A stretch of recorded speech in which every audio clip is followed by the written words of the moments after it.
Madam please আপনি একটু বোঝার চেষ্টা করুন, প্লিজ আপনি একটু শান্ত হন।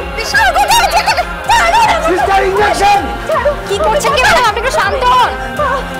ম্যাডাম প্লিজ এরকম করবেন না, আপনি বোঝার চেষ্টা করুন। যেতে দিন, আমি ম্যাডাম প্লিজ আপনি শান্ত হন, একটু দাঁড়ান। আপনারা কারা?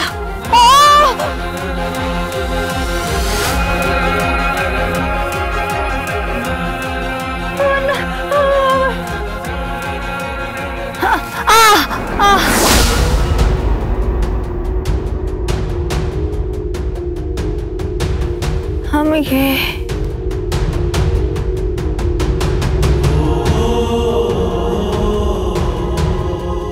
উনি তো কিছুই মনে রাখতে পারছেন না। কেন ডক্টর? আপনারা কাজ করুন, আপনি ডক্টর সরকারের সাথে কথা বলুন, মনোরোগ বিশেষজ্ঞ, সাইকিয়াট্রিস্ট, আর আপনি ইমিডিয়েটলি ব্রেন এমআরআই এর জন্য ব্যবস্থা করুন। Okay sir. হ্যালো, হ্যাঁ ম্যাডাম, পেশেন্ট ভায়োলেন্ট হয়ে উঠছে। আমি নাম জিজ্ঞেস করলাম, নাম বলতে পারছেন না, আর নাম বলতে পারছেন না বলে আরো ভায়োলেন্ট হয়ে উঠছেন। কোন মতে আমরা ধরে ঘুমের ইঞ্জেকশন দিয়ে ঘুম পাড়িয়ে দিয়েছি। না ম্যাডাম, অ্যাকচুয়ালি ভয় পাচ্ছি বেবিটাকে নিয়ে। আমি যদি খুব ভুল না করে থাকি, উনি 5 to 6 মান্থের মধ্যে আছেন। এই অবস্থায় এইভাবে রিয়াক্ট করলে তো বেবিটার ক্ষতি হতে পারে। Okay madam, yes madam. Strange, কে এই মহিলা?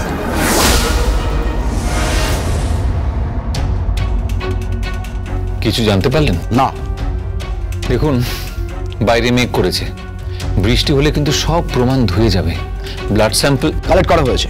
আপনি ভাববেন না আমরা আনারই নই, আইনটা আমরাই সামলাই। জানি, তার নমুনা দেখতেই পাচ্ছি। প্লিজ প্লিজ মিস্টার মুখার্জি, আপনি এভাবে কটাক্ষ করবেন না। আমাদের ডিউটিকে আপনি এভাবে কটাক্ষ করবেন না প্লিজ। ডিউটি? কিসের ডিউটি? একটা মেয়ে নিখোঁজ হয়ে গেল, তাকে আপনি থানায় ডাকলেন, তার সঙ্গে কথা হলো, সেখান থেকে বেরোলো। বেরোবার পর আপনি কিন্তু তাকে কোনো রকম প্রোটেকশন দিলেন না, তার কোনো নিরাপত্তার ব্যবস্থাই করলেন না আপনি। সেখান থেকে বেরিয়ে এক জায়গায় গেল, সেখান থেকে মারা হলো, তারপর থেকে সে নিখোঁজ। কোথায় গেল মেয়েটা, কোথায় গেল? এমনিতে আমাদের বাড়িতে একটা শোকের পরিবেশ, বাড়ির ছেলেকে খুন করা হয়েছে, আমরা সবাই জানি। সে মৃত, আর তার অন্তঃসত্ত্বা স্ত্রী সে এখন নিখোঁজ। সে কখন নিখোঁজ হলো? ঠিক তার আগে, সে যখন থানায় এসেছে। তো আমি কি করব? উনি ওনার ইন্টারেস্টে এখানে এসেছিলেন, উনি খুঁজতে এসেছিলেন ওনার স্বামীর খুনিকে, আর আমরা তার পাশে ছিলাম। এই দেখুন এই দুজনকে স্কেচ করা হয়েছে, একজন বংশী আর একজন সাব্য। এদের খোঁজে তল্লাশি চলছে, আর তার সঙ্গে ওই এলাকায় একজন উইটনেস পাওয়া গেছে, একটা রুটি বিক্রি করে। এটি ছেলে একটি স্টলে শুয়েছিল, তারপর সে দেখে যে কতগুলো গুন্ডা এসে একটা মহিলাকে মারে। সে ঘুমের চোখে দেখে ভয় পেয়ে যায়। তারপর সে গুন্ডাগুলো গাড়ি নিয়ে পালিয়ে যায়। তারপর সে যখন যেতে যায়, তখন দেখে যে আরেকটা গাড়ি এসে ওখানে দাঁড়ায়, এবং সেখান থেকে একজন মহিলা এবং একজন মেয়ে নেমে ওরা ওই ড্রাইভারের সাহায্য নিয়ে মেয়েটিকে গাড়িতে করে নিয়ে চলে যায়। কি গাড়ি? বললো বিদেশি দামি গাড়ি, সে মডেল নাম্বার জানে না। ও, তার মানে যারা গাড়িতে তুললো তারা মার্ডারারদের কেউ, নাকি অন্য কেউ? জানি না, কিচ্ছু জানি না, কিচ্ছু বুঝতে পারছি না। বুঝতে পেরেছেন? আমরা এখন অন্ধকারেই আছি। আগে তদন্তটা হতে দিন, তারপর আপনি কথা বলবেন। স্যার কি? আপনি আমার ছোটকার উপর রাগ করবেন না, মাথা ঠিক নেই কারণ। আমাদের পরিবারের উপর দিয়ে একটা ঝড় বয়ে গেছে। স্যার, আপনি আমার গীতা বৌদিকে খুঁজে দিন।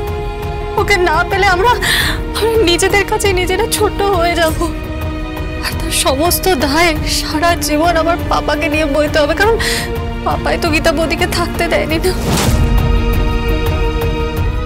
গীতা বৌদির কিছু হয়ে গেলে আমার পাপাকে দুটো লাশের বোঝা বইতে হবে।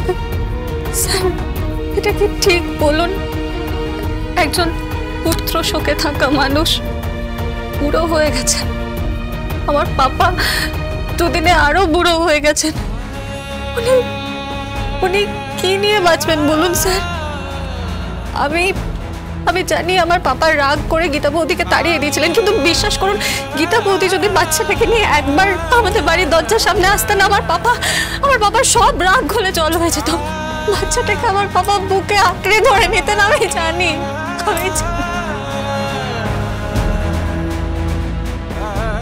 ওই বাচ্চাটাকেই তো আমি খুঁজছি। কে?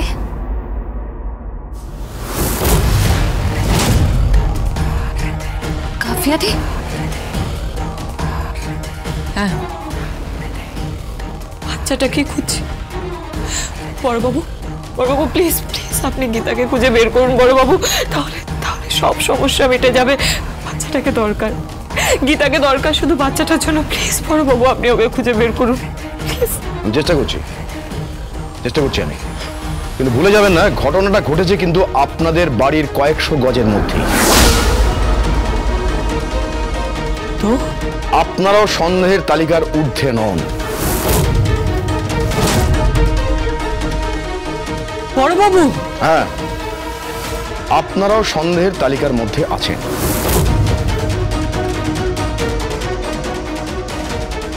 সবার প্রথমে সন্দেহের তালিকায় আমার মনে হয় ওর নামটা রাখা উচিত। ছোটকা? ছোটকা নয়, প্রলয় স্যার বা মিস্টার মুখার্জি বলবে।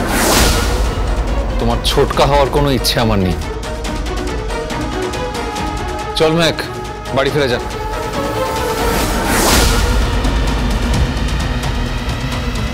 আমার কিরকম মনে হচ্ছে কাভ্যা কেঁচো খুঁড়তে কেউটে না বেরিয়ে পড়ে। What you mean? আয়নার সামনে দাঁড়াও, কেউটে চেহারাটা ঠিক কিরকম সেটা বুঝতে পারবে। এই মিস্টার মুখার্জি! ইয়েস ইয়েস, এই সম্বোধনটাই আমি চাই। আর একবার যদি কেউটে চেহারা বেরিয়ে আসে না, আমি খুব ভালো ওঝা, বিষ একেবারে ঝেড়ে নামিয়ে দেব।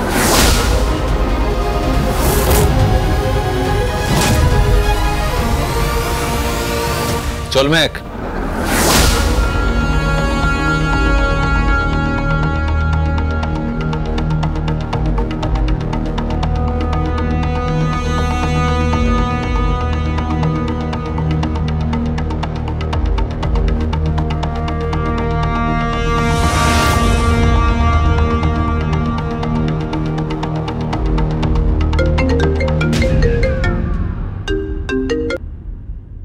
হ্যালো, কৃপান বলছি। হ্যাঁ বল। পদ্ম খুব বাড়াবাড়ি করছে, দুমদাম দরজা ধাক্কা দিচ্ছে, চিৎকার চেঁচামেচি করছে। যদি যদি আশেপাশে কেউ জানতে পারে? ঘুম পাড়িয়ে দে, আর না হলে ভয় দেখা। তুই কোথায়? থানায়। থানায় কেন গেছিস? মিস্টার প্রলয়জিৎ মুখার্জি আর মেহেক গীতার খোঁজে থানায় এসেছিল, আর আমিও এসেছিলাম। খোঁজ পেলি কিছু? খোঁজ বলতে খোঁজ তো সেইভাবে পাইনি, কিন্তু পেয়ে আমি ঠিক যাব। পুলিশ গীতা অব্দি পৌঁছানোর আগে আমি গীতা অব্দি পৌঁছে যাব। সে যেভাবেই হোক ভাইয়া, ওকে খুঁজে বের করবই।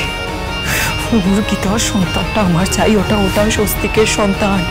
ওই বাচ্চাটাকে আমি আমার কাছে রেখে দেবো। হ্যাঁ হ্যাঁ, আমার কাছে রেখে দেবো। ও আমাকে মা বলে ডাকবে, ও আমার চোখের সামনে বড় হবে। আমি ওর মা হতে চাই। দিবাই কুল কুল কুল, তুই তাড়াতাড়ি বাড়ি আয়। হ্যাঁ, আমি আসছি। আমি কিন্তু আমি যতটুকু খোঁজ পেলাম, গীতাকে যেখানে মারা হয়েছিল সেখানেই একটা দামি গাড়ি আসে, আর সেই গাড়ি থেকে একজন মহিলা আর একটি মেয়ে তাদের ড্রাইভারের সাহায্যে গীতাকে ওখান থেকে তুলে নিয়ে যায়। গাড়িটা কোন মডেল বা কি গাড়ির নাম্বার সেসব কিচ্ছু জানা যায়নি। যেভাবেই হোক ভাইয়া, ওকে খুঁজে বের করতেই হবে। আমার ওই বেবিটাকে চাই, স্বস্তিকের সন্তানকে আমি মানুষ করব, সে আমার কাছে থাকবে, আমাকে মা বলে ডাকবে। আমি আর কিচ্ছু চাই না।